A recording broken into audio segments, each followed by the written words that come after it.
Hello everyone, કેમ છો? મજામાં? ઉમ્મીદ છે સ્વસ્થ હશો, મસ્ત હશો. તો આજે આપણે નવા વિડીયોમાં વાત કરીશું અનુસૂચિની. કેની વાત કરીશું? તો કે અનુસૂચિની. આપણા સંવિધાનની અંદર કુલ 12 અનુસૂચિ છે. કેટલી છે? કુલ 12 અનુસૂચિ છે. એમાંથી આપણે આજે કુલ 6 અનુસૂચિની વાત કરીશું. તો આપણી પહેલી અનુસૂચિ છે રાજ્યો અને કેન્દ્ર શાસિત પ્રદેશો.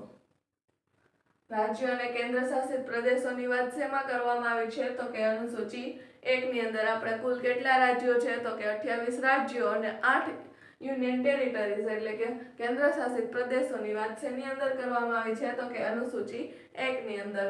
ત્યાર પછી અનુસૂચિ 2. તેમાં શેની વાત કરવામાં આવી છે? અનુસૂચિ 2 માં વેતન અને ભથ્થાની. કેના વેતન અને ભથ્થા? તો કે સર્વોચ્ચ ન્યાયાલયના ન્યાયાધીશોના, ઉચ્ચ ન્યાયાલયના ન્યાયાધીશોના, ત્યાર પછી રાષ્ટ્રપતિના, ઉપરાજ્યપાલ, રાજ્યપાલ, વિધાનસભાપતિ, ઉપસભાપતિ, વિધાનમંડળના સભાપતિ, ઉપસભાપતિ, આ સિવાય અધ્યક્ષ, ઉપાધ્યક્ષ, એના બધાના વેતન અને ભથ્થાનું પ્રાવધાન શેમાં કરવામાં આવ્યું છે? તો કે અનુસૂચિ 2 ની અંદર. આ સિવાય કોના? તો કે મહાલેખા પરીક્ષકના. ત્યાર પછી અનુસૂચિ 3. અનુસૂચિ 3 ની અંદર શું છે? તો કે શપથ. ભાઈ અમે વેતન તો આપ્યું, કઈ કામ તો કરો ગયા. તો એના માટે અમને કેમ ખબર કે તમે કામ કરશો જ? તો આ બધા કે લાવો અમે શપથ લઈ, હે ને? એ કે આપણે કહીએ કે વેતન તો ભાઈ અમે આપી દીધું અનુસૂચિ 2 મુજબ, હવે અનુસૂચિ 3 મુજબ કંઈક કામ કરશો એવું કંઈક તો કયો. તો આ બધા શું કહે કે અમે શપથ લઈ. કોણ કહે છે અમે શપથ લઈ? તો કે ઉચ્ચ ન્યાયાલયના જજો અને સુપ્રીમ કોર્ટના જજો, આ સિવાય મહાલેખા પરીક્ષક અને નિયંત્રક. શું કહે છે? તો કે અમે શપથ લઈશું કે અમે કામ કરીશું. તો અનુસૂચિ 3 માં શું આવ્યું? શપથ. આ સિવાય અનુસૂચિ 4. અનુસૂચિ 4 ની અંદર શું આવે છે? તો કે રાજ્ય સભાની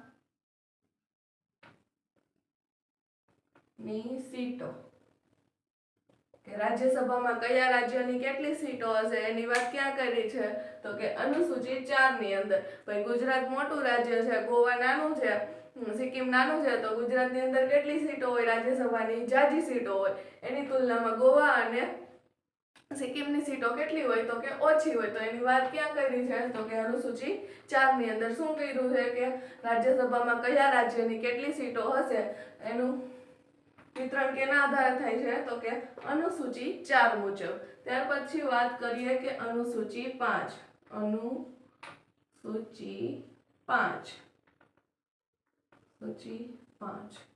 શેની વાત કરી છે અનુસૂચિ 5 માં? તો કે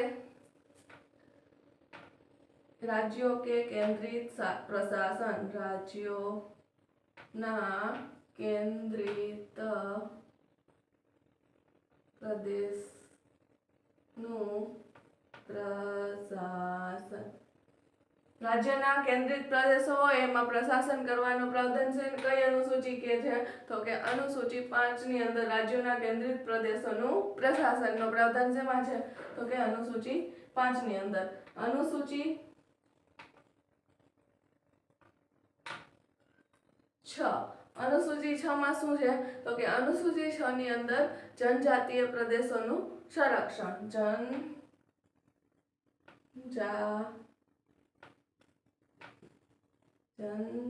જનજાતિ પ્રદેશોનું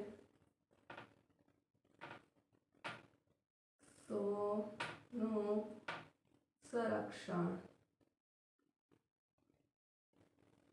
શેમાં આવે છે? તો કે જનજાતીય પ્રદેશોનું સંરક્ષણ શેમાં આવે છે? તો અનુસૂચિ 6 ની અંદર. જનજાતીય પ્રદેશોમાં કેટલા કુલ પ્રદેશોનું સંરક્ષણ? અનુસૂચિ 6 ની અંદર કેટલા પ્રદેશોનું સંરક્ષણ થાય છે? તો કે કુલ 4 પ્રદેશોનું. ક્યાં? તો કે અસમ,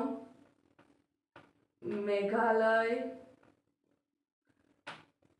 ત્રિપુરા અને મિઝોરમ.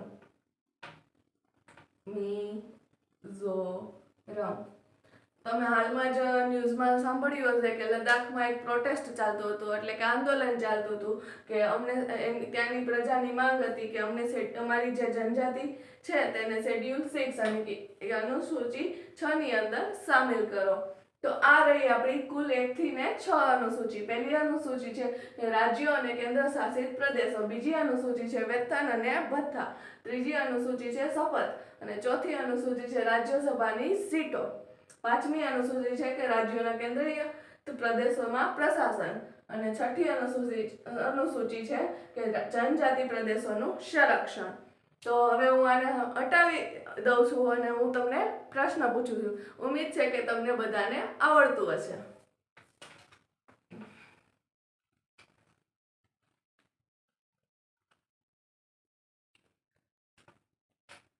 હાલો કહો જીને મને કે અનુસૂચિ 1 માં શું છે.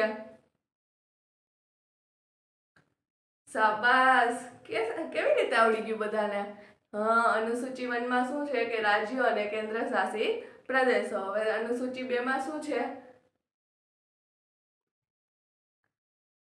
હા, વેતન અને ભથ્થા. અનુસૂચિ 3 માં શું છે? તો કે શપથ. હા, અમે વેતન તો આપ્યું, હવે કામ તો કરો. હા, અનુસૂચિ 4 માં શું છે? રાજ્યો અને કેન્દ્ર શાસિત પ્રદેશોની રાજ્યસભામાં સીટો. અનુસૂચિ 5 ની અંદર શું છે? તો કે રાજ્યના કેન્દ્રિત પ્રદેશ હોય તેમાં પ્રશાસન. અનુસૂચિ 6 ની અંદર શું છે? હા, લદ્દાખ વાળો મામલો બધાને યાદ આવી ગયો કે જનજાતિ પ્રદેશોનું સંરક્ષણ. કુલ કેટલા જનજાતિ પ્રદેશ છે? કેવી રીતે આવડી જાય છે બધાને? કુલ 4 જનજાતિ પ્રદેશ છે. કયા કયા? તો કે અસમ, મેઘાલય, મિઝોરમ ને ત્રિપુરા. Thank you. મને ઉમ્મીદ છે કે આપને બધાને અનુસૂચિ 1 થી લઈને 6 સુધી આવડી ગઈ છે. Thank you so much.